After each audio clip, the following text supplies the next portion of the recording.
Good morning and welcome to the Core Connection. I'm Mira Rubin here with you on Enlightened World Network, and today's topic is emotion as teacher.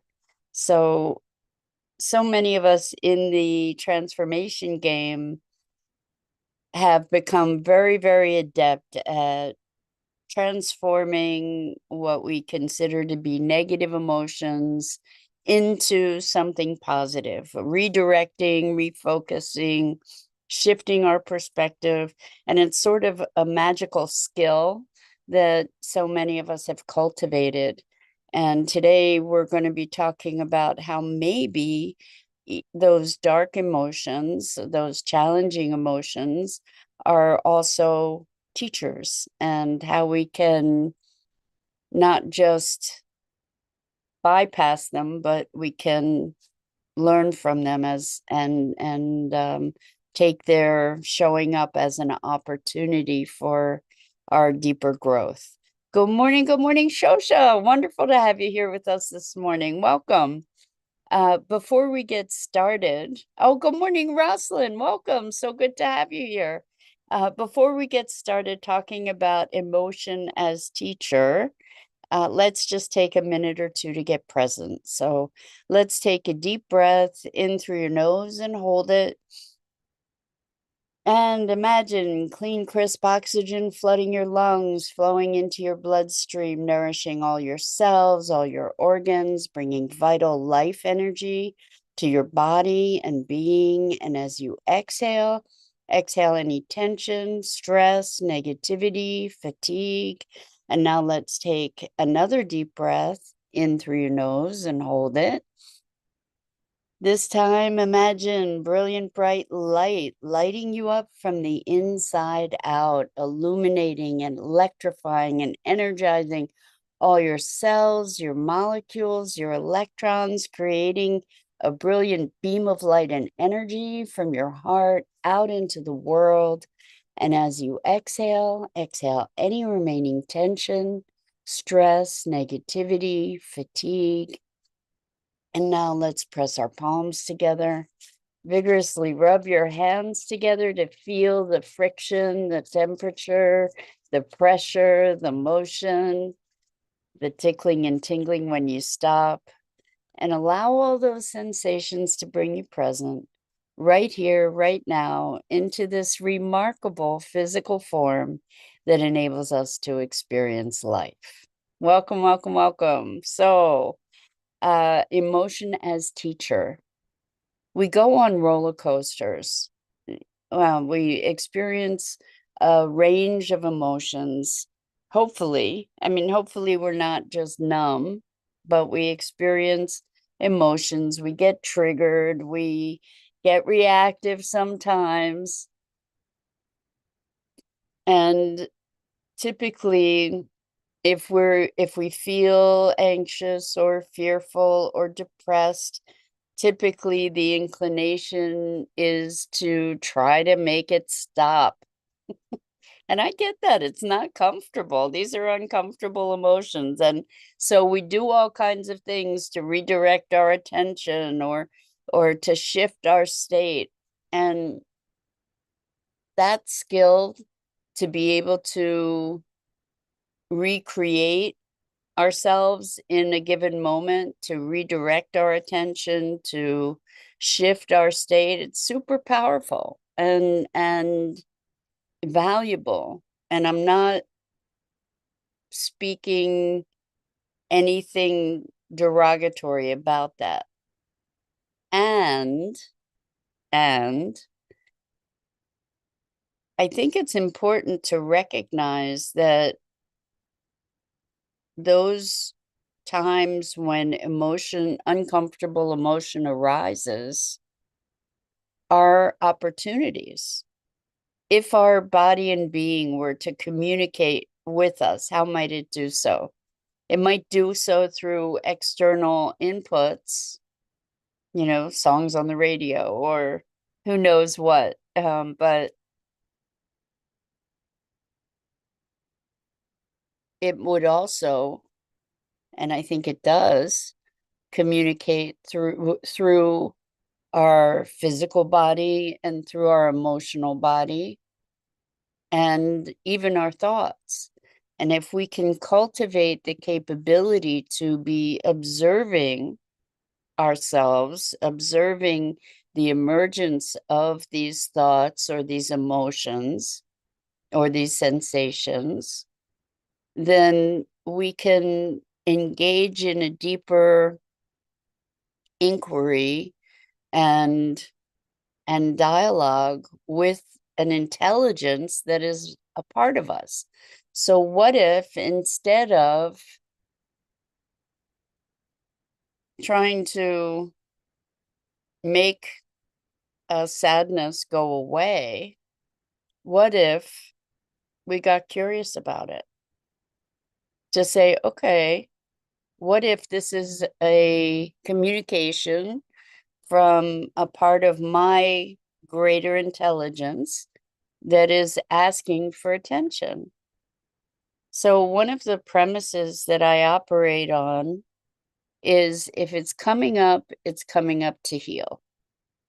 Meaning, if there's an issue that we're feeling disrupted about something, it's an opportunity. It's an opportunity to complete an old pattern, perhaps, or to recognize it, or to move into a release of that pattern.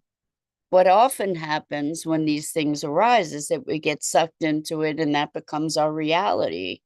And this is a little different perspective. It's not to say it's not a denial, it's a recognition of the emotion, of the experience, but without the necessity to fall into the drama of the story, to kind of separate the experience from the story and to recognize the story itself. So, what we're looking to do is to go to what we would call sort of a meta level, an observational level, to say, okay, what's happening here? What's happening with this emotion? What is it that triggered it? Shosha said, I can see that I deal with uncomfortable emotions by negation, idealistic codependency, and escape. Thank you for this very interesting talk today. Thank you, Shosha, for that recognition. I don't think you're in any way alone by trying to dealing with uncomfortable emotions by negating them, right? By denying them or trying to pretend that something else is true. I think some people call that spiritual bypassing, right? It's like, I'm feeling miserable, but I'm gonna say everything is rosy, right? Well, if our body and being, and this is maybe a stretch for some of you, but I kind of believe that we're here to learn, to experience, to expand, and that everything is an opportunity for that growth and expansion. And so if there's a tough emotion coming up, we can take the opportunity and realize it's not always an opportune moment to do that when these emotions arise. But even retrospectively, we can come back and say, what in the world was going on there? What was happening? And what's that about? And one of the ways, and I can't emphasize this enough. One of the ways to be able to process through these emotions is not through the story, which is what so many of us get attached to, because it's the story that's the trigger. And so we think the emotion is about the story. But usually, at least in my experience and observation, usually what the case is that this circumstance triggered an old wound somewhere. And what we have the opportunity to do is look at, first of all, what's the emotion? And not from an analytical standpoint necessarily. It's like we can name the emotion, and I suggest that if we're going to name it, we name it with open hand, like we're not really attached to what that emotion is necessarily, but by giving it a name, it gives us a little bit of an inroad, and recognize that that can change as we explore this more deeply. But the really, really valuable thing that we can do, and a lot of folks have a really hard time doing this, is to say, okay, I'm feeling that emotion. Where in my body am I feeling that? And I have to say that I have encountered so many folks who are like, I have no idea. I don't feel it in my body at all. I'm aware of it in my head. And that's because we walk around kind of as these disconnected heads a lot. And we're not fully embodied. We're not deeply connected to our whole self. We're kind of this dissociated consciousness that is not really connected to the body. So this is a practice that allows us to get more connected, which is a really helpful thing because our bodies are registering all this stuff all the time anyway. So when we have an uncomfortable emotion, it's really useful to say, okay, where am I feeling that in my body? And if you don't come up with an answer, if that's not really accessible, another way to go about this to sort of open the channel to the experience of it is to say, well, if I were to feel it, where might I feel it? Because that frees the mind to connect in a different way where we don't have to be looking at what's what we're avoiding experiencing, because so many of us have gotten really good at avoiding experiencing that kind of stuff. We could say, well, if I did feel it, where might I feel it? And then take whatever comes into your head. It could be on the back of your left earlobe, where, and it's okay. But it because even if that is made up, even if it's made up, it gives us an inroad to embodiment. Okay. And then we can say, well, what's the sensation? What are the qualities of that sensation? And to just breathe into the back of the left earlobe, if that's what it is. And notice as you do that, as you presence yourself, there might be migrating sensations through your body. And just notice those and breathe into them. No judgment, no question. Am I doing this right? Does this matter? What am I, just experiencing it. And then checking back in to say, okay, so now what's happening with that sadness that I started with?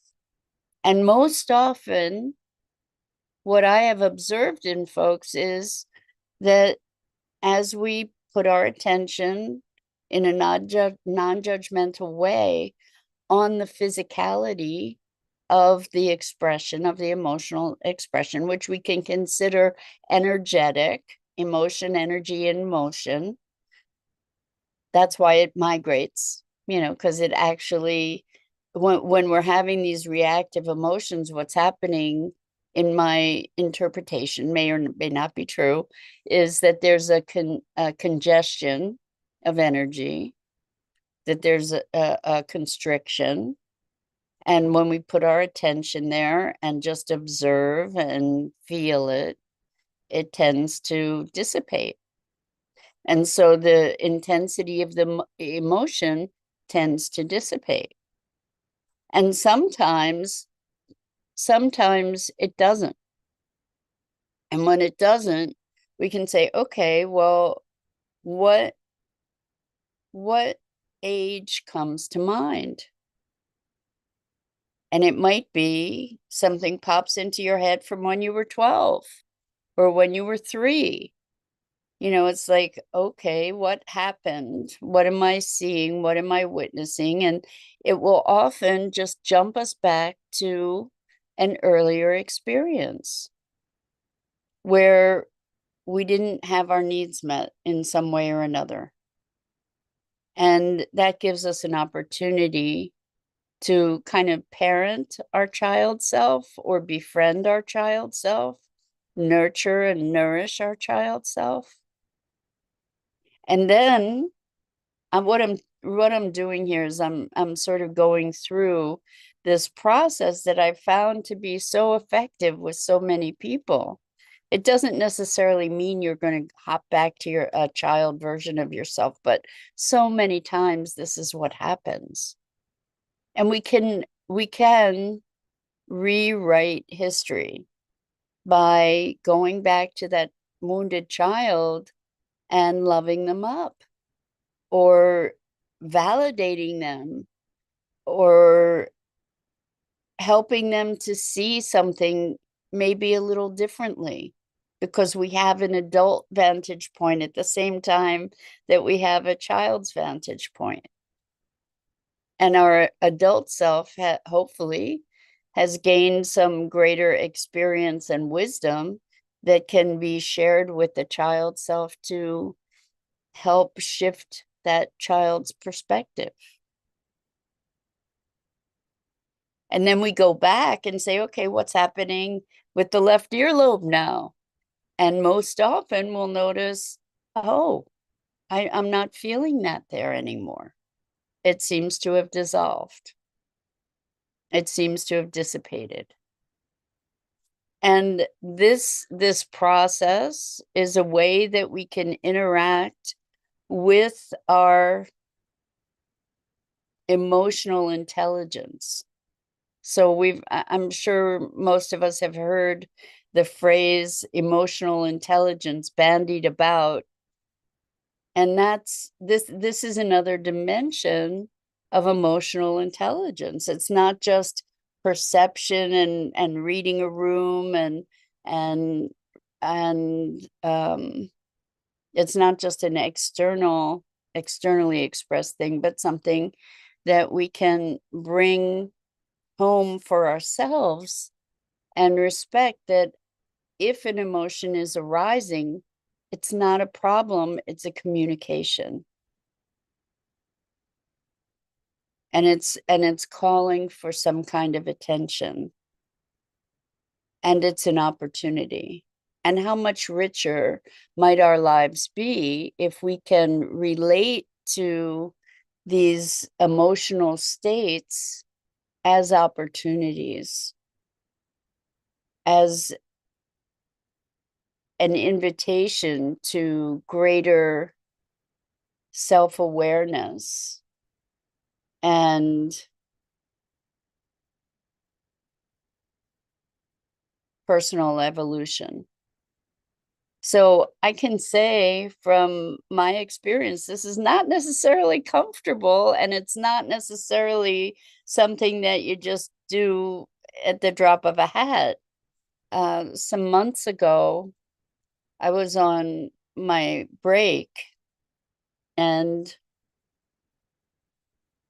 I was feeling some deep emotion, and I have to say that I had the luxury, thankfully, to not be having other responsibilities, but I worked through some very deep stuff over the course of 4 or 5 days that was very, very uncomfortable. And it was from deep life trauma that I had glossed over. You know, we become very adept at coping, right? Or compartmentalizing, even being able to shuffle these uncomfortable experiences and traumas into little compartments. And every now and then, one of those little compartments just blows up. And I think that it's to our benefit long term for sure to be finding and clearing those compartments and oftentimes our emotional intelligence brings that to the fore for us in spite of ourselves, maybe. But we don't want to wait until we get clobbered by the 2x4 that incapacitates us. If we pay attention early on, we can address these things before they become massive health risks or massive mental health risks where they're incapacitating. My experience has been, and I imagine I'm not alone in this, that first I'll get a whisper. And if I don't listen to the whisper, it will get progressively louder the less attention I pay, until finally I have in the past not paid attention and ended up getting really clobbered to the point where I couldn't not pay attention anymore. And so I've learned to listen to the whispers just because the 2x4 was really painful. So I'm encouraging all of us to notice, when an emotion comes up, it's not just like I have to find a way to feel better. And I get wanting to feel better, but to respond to the invitation to look more deeply, respond to the invitation to growth that our emotions and our emotional reactivity can open up for us. And another good opportunity is when we find ourselves overreacting, when we get really upset over something, oftentimes something stupid, something small, something that does not justify that kind of reaction. And it's tempting to want to be in the justification game where we want to justify our reactivity. We want to point the finger at somebody else or a situation without looking at our internal dynamic. I'm not saying that the external doesn't need attention, it does. And when we clear up our internal stuff, we're better equipped to address the external in a more effective way. So it's a matter of taking personal responsibility for our well-being, for our state, and to reclaim our agency rather than being blown about by external winds. Personally, I find it very useful to take everything as an opportunity for growth and learning. So curiosity is our friend. The more we can cultivate curiosity, the more resilient we'll be, the more we'll be able to make the best of the opportunities that are presented to us. So hopefully we can embrace that discomfort of the emotions and actually find greater freedom as a result of those explorations that we've been discussing today. So that's it for this morning. I'm Mira Rubin. This is the Core Connection. And I go live here each weekday morning at 9 a.m. Eastern on the Enlightened World Network Facebook page and YouTube channel. And I invite you to please like, follow, and share Enlightened World Network and me. The links are in the description. And as always, it's such a privilege and a pleasure to have the opportunity to share these morning musings on being human. So until next time, so much.